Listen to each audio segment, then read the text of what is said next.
Hey guys, welcome back to super fast English academy. दोस्तों, आज मैं आपका एक स्पेशल टेस्ट लेने वाला हूं। कल आपने काफ़ी इन्जॉय किया था क्योंकि कल संडे था। आज आपको पता है आज आपका मंडे है, इसलिए आज आपको एक टेस्ट में से 20 आउट ऑफ 20 स्कोर करना है। मतलब कुछ क्वेश्चन ज़्यादा ही हो सकते हैं, कम नहीं हो सकते। बेसिकली आपका ध्यान होना चाहिए, जो आप कुछ नया सीख रहे हैं, जो आता है वो ओके, लेकिन जो भी कुछ इनमें से सीखा करें तो ये सोचो मैं इसमें से नया मैंने क्या प्राप्त किया, बस ये चीज़। बाकी नया डेली आप ऐड करते जाएंगे तो नॉलेज बढ़ेगा। दोस्तों, इसके अंदर आपको स्कोर कमेंट ज़रूर करना है ताकि मुझे पता चलता रहे कि मेरे छात्र विद्यार्थी कहाँ पर स्टैंड कर रहे हैं। चलेगा, अब सारे क्वेश्चंस के आप जवाब दीजिए धीरे धीरे, आसानी तरीके से, गलत नहीं होने का। अब सबसे देखो, ये लिखा है कि did he came to see you yesterday evening. क्या लगता है ये सेंटेंस एकदम सही है क्या? ये सेंटेंस गलत है, और इसमें गलती क्या है देखिएगा। हमेशा मैंने आपको एक चीज बताई थी कि 3D आपने पढ़ा हुआ, यानी कि अगर कभी भी डू डज या डिड आ जाता है ना सेंटेंस में, तो इसके साथ वर्ब की फर्स्ट फॉर्म चलती है हमेशा। डू डज डिड 3D, इसमें क्या होता है, वर्ब की फर्स्ट फॉर्म चलती है।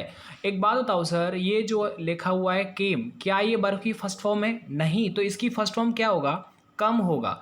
तो इसलिए मैं ये कह सकता हूं कि केम की जगह पर क्या आ जाएगा, आ जाएगा फर्स्ट फॉर्म आ जाएगा। समझ में आ गया? क्योंकि ये इंटरोगेटिव और इसके साथ वर्ब की फर्स्ट फॉर्म चलती है, इसलिए यहाँ पर कम आएगा। आगे देखो, यस्टरडे इवनिंग, यस्टरडे मॉर्निंग, ये भी सही है, कभी एपोस्ट्रोफी एस मत लगा देना। अच्छा, अब आप ये देखिएगा, ये लिखा हुआ है कि नो वन नो, ये लिखा है no one know who solved these sums. क्या लगता है ये सेंटेंस जो लिखा हुआ है, क्या वो सही है क्या? इसमें गलती है, वो क्या है? वो तो बहुत सिंपल है यार, इसमें गलती फाइंड करना। तो देखो, कभी भी जब सिंगुलर सब्जेक्ट होता है यानी एक वचन, तो पता है वर्ब भी एक वचन आती है, मतलब उसमें एस और ई एस लगी होती है। वर्ब की फर्स्ट फॉर्म में अगर आप एस या ई एस लगाएंगे तो वर्ब सिंगुलर बनती है, लेकिन अगर आप नाउन में एस या ई एस लगा देते हैं पीछे तो वो प्लूरल बन जाता है। जैसे बुक है तो बुक्स कर दिया, मतलब ये प्लूरल बन गया, है ना? अंडरस्टैंड? क्योंकि नाउन है। लेकिन गो है और गो में ई एस लगा दिया, गोज कर दिया, तो अब ये जो गोज बनेगा ये सिंगुलर वर्ब बनेगा। वैसे ही आप ये देखिए, यहाँ पर लिखा है नो वन, और यहाँ पर वन, वन का मतलब एक होता है। जब एक होता है तो इसके साथ जो ये वर्ब चलेगी यानी क्रिया, वो भी सिंगुलर चलेगी। इसलिए नो का जो फर्स्ट फॉर्म है वो तो नो ही रहता है, लेकिन एस और लगाना पड़ेगा, और अब ये एकदम सही हो जाएगा। इसलिए आपके ए वाले पार्ट के अंदर गलती हो जाएगा। देखो, नो वन हो, कोई भी हो, बस इतना याद रखो कि नो वन हो, नो बड़ी हो, क्योंकि बड़ी का मतलब भी वन होता है, तो वो सिंगुलर ही काउंट किया जाता है। आगे देखिएगा, आगे और भी अच्छा क्वेश्चन है जो आपको बताना है कि देखिए, इट इज़ वेरी इंपॉर्टेंट, ये बहुत ही महत्वपूर्ण है, to attend to all the classes. क्या लगता है ये सेंटेंस जो लिखा है, क्या उसमें कुछ गलती हो सकती है क्या? जी बिल्कुल गलती है, वो अब मैं आपको बताता हूँ, देखिएगा, समझिएगा। पहली बात सीधे मैं आपको बताता हूँ कि यहाँ पर जो ये लिखा है ना, टू अटेंड, टू जो लिखा हुआ है, to attend to all the classes जो लिखा हुआ है, ये थोड़ा सा जो है प्रॉब्लम कर सकता है आपके लिए। अब यहाँ पर आप एक चीज़ याद रखिए, सिर्फ इतना, ज़्यादा दिमाग मत लगाइए। कभी भी अगर अटेंड वर्ब लिखी हुई है कहीं पर, तो इसके साथ आगे जो आगे है ना, वो टू रिपीट नहीं होता, मतलब टू अटेंड टू ऐसे नहीं होता। ऐसा मैंने क्यों बोला? क्योंकि यार आपको पता है ना, अटेंड का मतलब ही क्या होता है, गो रेगुलर टू। तो इसमें जैसे आपने देखा है ना, इंटर, इंटर आपने देखा, इंटर के बाद आप जो है इनटू नहीं लगा सकते, राइट? रिटर्न के बाद, रिटर्न का मतलब ही कम बैक होता है, उसमें बैक जुड़ा होता है। वैसे ही अटेंड में भी क्या होता है, गो रेगुलरली टू, इसमें ऑलरेडी टू होता है, तो आप एक्स्ट्रा टू नहीं लगा सकते, इसलिए मैंने यहाँ पर से टू हटा दिया। ठीक है, ऑल द क्लासेस, क्योंकि वो प्लूरल है इसलिए यहाँ पर आ गया। आगे देखिएगा, once you learn to swim you will never forget it. क्या लगता है ये सेंटेंस सही है? छोटी सी गलती है, लेकिन आपको समझना तो पड़ेगा सर। देखिएगा, मैंने क्या बोला कि once you learn to swim, यानी एक बार अगर आप तैरना जो सीख लेते हो ना, यू विल नेवर फॉरगेट, आप इसे कभी नहीं भूल सकते। सही बात है, क्योंकि कोई भी काम प्रैक्टिकली करते हैं तो उसे कभी नहीं भूल सकते, क्योंकि एक्सपीरियंस कभी भुलाया नहीं जाता। अब लिखा है लर्न है ना, लर्न के स्थान पर पहली बात तो लर्न आएगा। मैं आपको बताते चलता हूँ, यहाँ पर आएगा लर्न, यानी LEARN। अब गुरुजी, ये लर्न क्यों आएगा? लर्न आएगा क्यों, बताता हूँ आपको। देखिए, लर्न के जगह पर पहली बात तो लर्न आएगा, और ये जो टू स्विम है ना, इसके पहले आपको हाउ लगाना है। ऐसा क्यों? क्योंकि लर्न के बाद जब भी कभी कोई आगे वर्ब आती है फर्स्ट फॉर्म, तो वो हमेशा हाउ टू से जोड़ी जाती है। अंडरस्टैंड? हाउ टू से जोड़ी जाती है। जैसे आपने ये जानते होंगे, कि अगर नो के बाद आगे वर्ब आएगा तो वो हाउ टू से जोड़ जाती है। जैसे I know how to talk to you, I know how to teach you, मैं जानता हूँ तुम्हें पढ़ाया कैसे जाता है। तो इसलिए अगर नो हो या लर्न है तो ऐसे में आगे जब वर्ब जोड़ी जाएगी तो वो हाउ टू से, ना कि खाली टू से। तो ये एक अच्छा कॉन्सेप्ट है, इसे आप मत भूलिएगा। क्योंकि देखो पहली बात तो वंस लिखा है, वंस लग रहा है ना आगे आगे, और जब भी कभी ये वंस लगा होता है तो ये क्या होता है, एडवर्ब ऑफ डेफिनेट फ्रीक्वेंसी होता है। और वंस का प्रयोग किया गया हो अगर किसी भी सेंटेंस में तो इसके बाद एक वाक्य जो होता है ना वो प्रेजेंट इंडेफिनिट में होता है, अंडरस्टैंड ना। इसलिए और दूसरा जो होता है वो फ्यूचर इंडेफिनिट में होता है। जब वंस के साथ जो लगा हुआ जो सेंटेंस होता है वो प्रेजेंट इंडेफिनिट का होता है, तो इसीलिए मुझे सेकंड फॉर्म को फर्स्ट फॉर्म में चेंज करना पड़ेगा, अंडरस्टैंड ना। और एक और बात देखो कि ये जो वर्ब लिख रही है लर्न, अब देखो लर्न के बाद जब भी कभी आप आगे वाली वर्ब को जोड़ा जाता है तो याद रखना उसमें हाउ टू से जोड़ा जाता है। किससे जोड़ा जाता है, जल्दी बताओ, हाउ टू। आई होप कि आपको ये वाला कॉन्सेप्ट एकदम समझ में आ गया। अरे तेल लगाना, तो आप ये याद रखो। देखो वंस है ना, वंस के साथ प्रेजेंट इंडेफिनिट चलता है और आगे जो सेंटेंस है वो फ्यूचर चलता है। ओके, तो देखो प्रेजेंट इंडेफिनिट आप इसे बना दीजिएगा और एकदम सही हो जाएगा। और थोड़ा सा ज्ञान मैंने एक और दे दिया कि देखो लर्न हो, नो हो, इसके बाद जब आगे वर्ब आती है तो वो हाउ टू से जोड़ी जाती है, तो ऐसे याद हो जाएगा, चलेगा। ये हो गया। अब आगे देखिएगा, आगे से आप गलत मत करिए, ये सिनोनियम है और ये इसका मतलब वेकेंट। अब देखिएगा वेकेंट का मतलब क्या होता है, वेकेंट का मतलब होता है वैक्यूम, एम्प्टी, फ्री, अबेंडेंट। तो इसका मतलब वही खाली, शून्य, राइट ना, आकाश शून्य। तो वैकेंट का मतलब वैक्यूम होता है, एकदम खाली। तो इसका जो सिनोनियम हो जाएगा वो क्या हो जाएगा, बताओ जल्दी। वैक्यूम हो जाएगा, यानी कि आपका बी वाला हो जाएगा। एक और चीज़ देखो, ये लिख रहा है रेयर। रेयर का मतलब वही, मतलब है ना, बहुत ही बिरला है, जो उपलब्ध नहीं हो बहुत जल्दी, वो रेयर केस होता है। एक होता है ऑक्यूपाई, ऑक्यूपाई मतलब वही भर देना। एक होता है फुल, मतलब पूरा पूरा।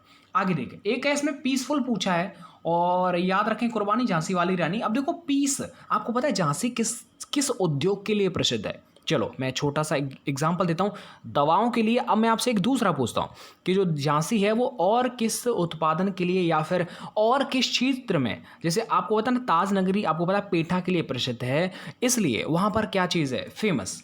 आगे बढ़ जाते हैं। देखो पीसफुल है, और पीसफुल का भी आपको वही सिनोनियम बताना है।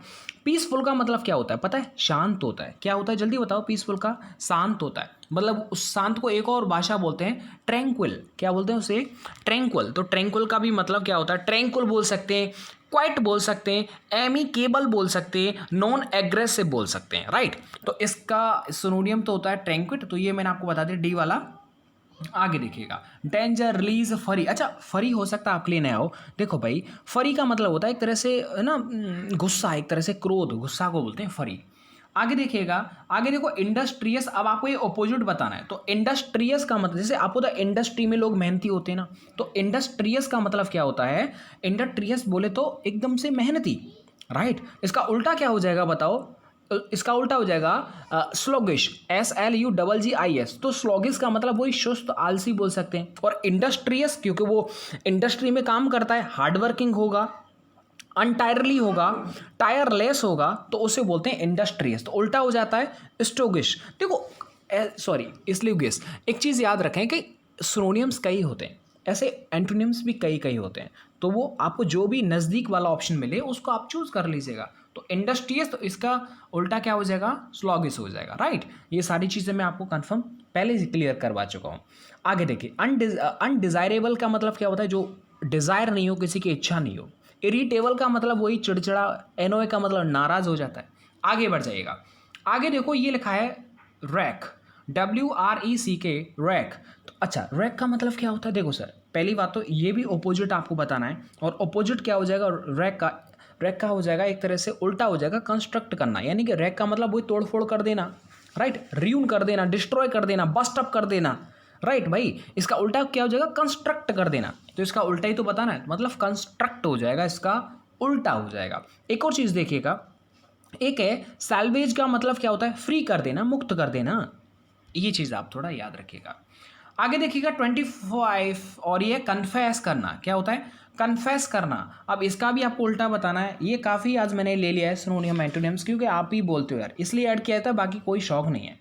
देखो भाई कन्फेस का मतलब क्या होता है, देखो कन्फेस का मतलब होता है एक तरह से एडमिट करना, स्वीकार कर लेना। एडमिट का स्वीकार भी होता है, एक्नॉलेज कर लेना, मतलब स्वीकार कर लेना। तो कन्फेस का मतलब क्या होता है, डिनाई कर देना, मुकर जाना, मना कर देना। तो इसका उल्टा क्या हो जाएगा? डिनाई इसका उल्टा हो जाएगा। समझ में आ गया ना भैया? इसका क्या हो जाएगा? डिनाई हो जाएगा। अच्छा, डिस्करेज का मतलब क्या होता है? किसी को हतोत्साहित कर देना, अरे पेपर है तू नहीं पास कर पाएगा। डिक्रीज का मतलब वही डिक्रीज कर देना, कम कर देना। डिसेंट का मतलब क्या होता है? विरोध करना या असहमत होना। ठीक है, अब आपको देखो इडियम्स एंड फ्रेजेस बताना, ये बहुत सिंपल है। अ वाइट एलिफेंट, ये मैंने पता नहीं कितनी बार बताया और ये पेपर में भी आया था। देखो आप अपना अनुभव जरूर शेयर किया करें कमेंट बॉक्स में कि हाँ सर इनमें से ये क्वेश्चन आ चुका है, ये क्वेश्चन हमने वहाँ पर देखा था। जो हो, झूठ मूठ मत बोलो, जो हो रियल। ठीक, खैर आप एयरफोर्स के पढ़ने वाले तो झूठ से तो कोई लेना देना ही नहीं है। अ वाइट एलिफेंट का मतलब क्या होता है? एक तरह से मैं बोलूँ खर्चीला, एक तरह से ना खर्चीला बोल सकते हैं। तो इसे क्या बोलते हैं? अबंडेंट सम पोजेशन। तो ये हो जाएगा आपका बी वाला। एक और चीज़, आप एक और मीनिंग बताइएगा अगर आपको याद है तो। अ वाइट एलिफेंट मतलब, वाइट एलिफेंट देखो ऐसी कोई चीज़ जो आपके काम की नहीं हो और बहुत महंगी हो। आगे बढ़ जाएगा। आगे देखो, I will be back in 2 shakes. अब आपको बताना है इन 2 शेक्स का मतलब क्या होता है। इन 2 शेक्स का मतलब होता है एक तरह से बहुत जल्दी। आई विल बी बैक, बहुत जल्दी मतलब मैं बहुत जल्दी आ जाऊंगा, राइट। इसका मतलब क्या होता है? इन 2 शेक्स का मतलब क्या होता है बताओ? Very soon. तो आप जल्दी से लिख लीजिएगा, वेरी सून हो जाएगा। आगे देखो, king of metals, the king of metals is becoming dearer by the day. तो किंग ऑफ मेटल का मतलब जायज़ा किंग सा लग रहा है, तो जायज़ा वो क्या हो जाएगा? गोल्ड हो जाएगा, सोना हो जाएगा, राइट। अच्छा एक बात बताओ, ग्रीन गोल्ड किसे कहा जाता है? जल्दी बताओ। ग्रीन गोल्ड एक समझ रहे हैं ना, जंगल में आपने देखा होगा कि ग्रीन गोल्ड आपने देखा होगा, तो ग्रीन गोल्ड किस को बोला जाता है? तो किंग ऑफ मेटल हो जाएगा। और एक और बताओ, स्कॉटलैंड काफ़ी अच्छा देश है स्कॉटलैंड। तो स्कॉटलैंड की राजधानी कैपिटल क्या है? तो ये आप याद रखें, इससे बोलते हैं किंग ऑफ मेटल। इसका मतलब होता है गोल्ड, और गोल्ड है आपका ए वाला ऑप्शन। ठीक है भैया, आगे देखिएगा। अब आपको एक्टिव पैसिव डायरेक्ट इनडायरेक्ट भी देखने को मिलेगा। आप बोल रहे सर पूरा पेपर बनाया करो, तो देखो यार पैसेज तो एक अलग है, उसमें टाइम लगता है ना। और ये जो होता है ये सब बाकी ग्रामर होता है, इसे आप आराम से समझ भी सकते हैं। आगे देखिएगा, the room has been cleaned by Jill. ये ऑलरेडी पैसिव है, इसका आपको एक्टिव बना देना है, राइट ना। तो इसका क्या बना देना है? एक्टिव बना देना है। मुझे पता है बाई के बाद जो लिखा होता है उसे सबसे पहले लिखा जाता है, राइट। और एक और चीज़ देखो, हैज़ बीन, हैव बीन अगर कहीं पर भी आ रहा है तो इसे आप सही कैसे करेंगे? देखो पहली बात तो ये एक्टिव पैसिव है या डायरेक्ट इनडायरेक्ट है, आप रेगुलर देखना पड़ेगा। आपको पता ना, हैज हो या हैव हो, इसे चेंज करते हैं हैज बीन हैव बीन में, तो उल्टा उसे किस में ले आएंगे? हैज हैव में। तो हैज हैव देखो इसमें हैज हैव नहीं है, ना ही इसमें है और ना ही इसमें, मतलब आपका डी वाला एकदम सही है। तो आपको याद रखना पड़ेगा, कभी भी अगर हैज आ जाए तो आगे ये पैसिव बनाना है, तो किस में चला जाएगा? हैव बीन में। लेकिन पैसिव से अगर आपको एक्टिव बनाना है तो हैज करना पड़ेगा, और ये ऑलरेडी पैसिव है क्योंकि देखो बाई से पहचान लिया, तो इसका मतलब इसका जो एक्टिव होगा वो हैज वाला होगा।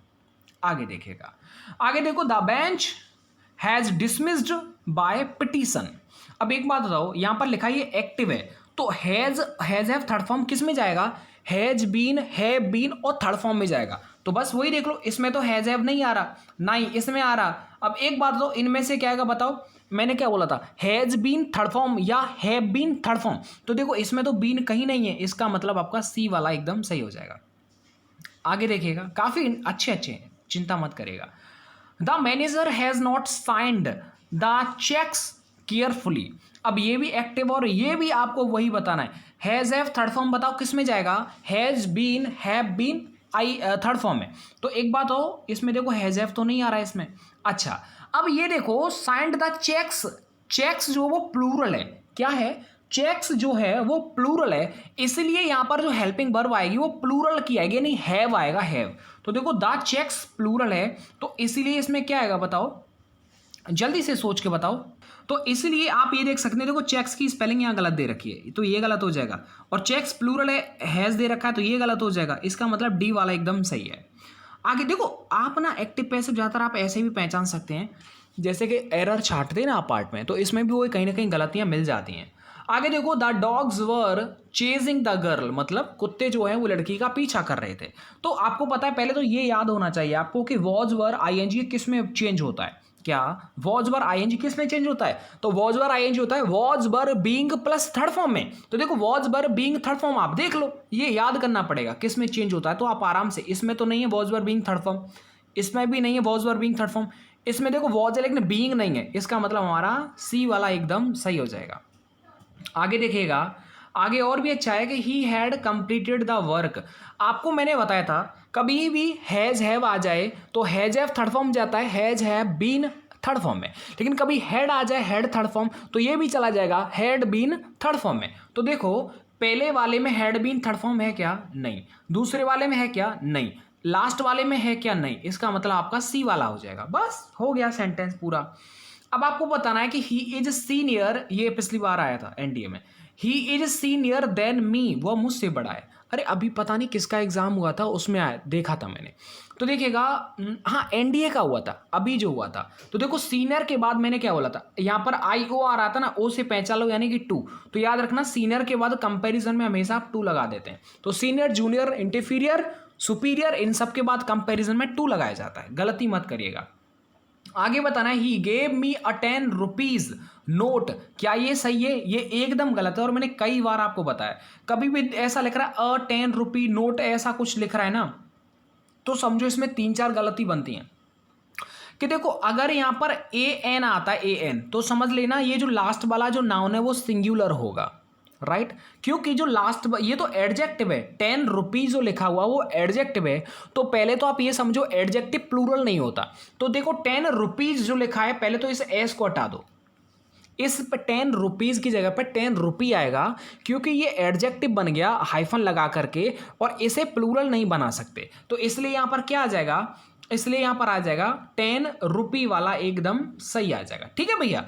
एक और चीज याद रखें कि अगर यहां पर 2 या 3 दे रखा है तो याद रखना ये जो ए एन या 2 3 4 आता है ये किसके लिए आता है बताओ? देखो ये तो इसका जोड़ा है, ये तो इसके साथ आ रहा है 10, लेकिन इससे पहले अगर 2 3 4 आ जाए तो लास्ट वाला ये नाउन जो होता है वो प्लूरल हो जाएगा, क्योंकि ये जो नाउन है ये नाउन वो इससे संबंध रखता है, और ये जोड़ा हमेशा ये साथ में रहता है जो भी सिंगुलर होता है। तो ये आप गलती कभी भी भूल के ना करें, पेपर में कई बार पूछी जाती है। आगे देखो, the ships sank and all his passengers were drowned. अब देखिएगा क्या ये सही है क्या? ऑल हिज पैसेंजर्स, इसकी जगह पर क्या कोई आप परिवर्तन करेंगे? जल्दी से सोचो भाई। देखो देखो यार, मैंने तो पेपर देखा है तो इसलिए मैं तो खट से बता दूंगा 1 मिनट में, मेरे को पढ़ने में भी देर नहीं लगेगी, लेकिन आप पहली बार देख रहे हैं इसलिए आपको पूरा ध्यान से पढ़ना पड़ेगा। जल्दी से सोच के बताओ यहाँ पर क्या आएगा। अगर नहीं आएगा तो फिर हम सोच लेते हैं। देखिएगा यहां पर आप देखिएगा the ship sank and all his, देखो भाई पहली बात तो मैं क्लियर कर दूं। पहली बात ये देखो, ये कह रहा है कि जहाज डूब गया एंड ऑल हिज पैसेंजर्स। एक बात बताओ, ये जो हिज है मतलब उसके पैसेंजर। यार शिप निर्जीव चीज है तो उसका हिज अपने के लिए आप कैसे लगा सकते हैं? अगर लड़का हो तो हिज लगेगा, लड़की हो अपने के लिए तो हर लगेगा, लेकिन शिप के पैसेंजर्स हैं तो उसके सारे पैसेंजर्स डूब गए, तो इसका मतलब उसका उसकी और शिप्स के लिए उसका उसकी के लिए हम पजेसिव के लिए क्या लगाते हैं बताओ? प्लूरल है तो देयर लगाएंगे। तो यहाँ पर हिज की जगह पर देखो कितना सटीक और कितना गहरा आपसे पूछा है। तो ये इतना ज़्यादा डिफिकल्ट नहीं आएगा, बट ऑल देयर पैसेंजर्स यहाँ पर आ जाएगा। आगे देखिए, आपको डायरेक्ट इनडायरेक्ट भी देख लेना है। यार ये तो ना एकदम लॉलीपॉप है, इसमें कुछ ज़्यादा सोचने वाली कोई भी बात नहीं। आगे देखिएगा, शी सेड टू मी, उसने मुझसे कहा, वाई हैव यू फेल्ड, आप फेल क्यों हो गए? अरे ये भी कोई बात है। चलो देख लेते हैं। देखो जो भी मैं आपको बताते जा रहा हूँ रेगुलर बेसिस पर वीडियो आती हैं तो उनको आप रेगुलर देखना, कभी भी मिस मत कर देना। यार ये सब आपके लिए मेहनत की जा रही है, वरना मैं इतना नुकसान झेल रहा हूँ तो इसका भी कोई फर्क नहीं पड़ता। चलिए बता देता हूँ आपको। देखो पहली बात तो WH है इसलिए सेड टू चेंज हो जाएगा आस्क्ड में, तो ये हो जाएगा she asked me why I had failed. ये एकदम सही है डी वाला। अब मैं आपको एक चीज़ बताता हूँ, आपको पता है हैज़ है वो थर्ड फॉर्म चेंज किस में होता है? पास्ट में जाता है ये सब। तो हेड थर्ड फॉर्म में देखो, पहले में हेड थर्ड फॉर्म कहीं नहीं आ रही, दूसरे में हेड थर्ड फॉर्म कहीं नहीं आ रही, तीसरे वाले में आ रही है, लेकिन क्या ये थोड़ा सा गलत है क्या? नहीं, एक ही है, यानी बी और डी एक ही है, इसलिए आपका बी और डी में से कुछ भी लगा दीजिए वो एकदम सही हो जाएगा। यू है सेकंड पर्सन इसके साथ और आई आ जाएगा, मतलब आपका बी और डी कुछ भी कर सकते हैं। इसमें देखिएगा आई sad who knew that this would happen. क्या लगता है इस सेंटेंस में कुछ आपको नजर आ रहा है? कुछ गलती हो सकती है क्या? जी हाँ, गलती है, वो बताता हूँ मैं आपको क्या गलती। देखिएगा, यहाँ पर लिखा है, इसका हो जाएगा इनडायरेक्ट हो जाएगा कि I said that who knew that this would happen. तो इसको हम बोल सकते हैं none knew that that would happen. तो इसलिए आपका ए वाला हो जाएगा। एक बार आप इसे खुद कमेंट करके ज़रा चेक करिएगा। आगे देखिएगा, अब आपको ये बताना है, ही सेड उसने कहा what a nice thing it is. तो देखो पहली बात तो एक बात तो क्लियर है कि अगर इज आर एम आ गया, ये पास्ट में जाएगा, मतलब वॉज वर में जाएगा। वॉज वर में अगर जाएगा तो इसका मतलब कि वॉज वर सेंटेंस में आना जरूरी है। तो देखो पहले वाले में नहीं आ रहा, ना ही इस वाले में वॉज वर आ रहा, अब इन दोनों में आ रहा है। तो इन दोनों में आप एक बार देख लीजिएगा कि क्या गलती हो सकती है। देखिए बताता हूँ आपको, it was a nice thing, तो ये वाला बी वाला एकदम सही है। What a nice thing it was, ना ना ना, ये ठीक है। That it was a nice thing, ये आपका बी वाला एकदम सही है, क्योंकि देखो ये कंजंक्शन है, उसके बाद तुरंत सब्जेक्ट आ गया। ठीक है, आगे देखिएगा, आगे ये इसकी आंसर की मैं इसे अपलोड कर दूंगा। चलेगा, मिलता हूं मैं आपको नेक्स्ट वीडियो के साथ। वीडियो को देखने के लिए आप सबका बहुत बहुत धन्यवाद। और कमेंट करके बताइए यार कि क्या आज का स्कोर कैसा रहा, क्वेश्चंस आपको कैसे लगे। बस आप रेगुलर मंथन से पढ़ते जाएगा, आपका स्कोर अच्छा करना और न करना ये आपके ही हाथ में होता है। आप रेगुलर प्रैक्टिस करें और आपकी नीयत में शक नहीं होना चाहिए आपके पेपर के प्रति कि पेपर पास होगा कि नहीं होगा। यार होगा और 100% होगा, आप ये सोचें। धन्यवाद।